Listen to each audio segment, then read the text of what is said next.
Asko saiatzen da. Oso gustura egon nahi zurekin. Ondo pasa udara.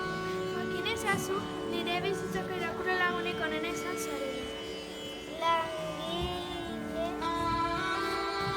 alaia, bartola eta bazen ere maitagarria. Urte honetan zehar gauza asko ikasi ditugu. Idazten, irakurtzen, txikiz idazten eta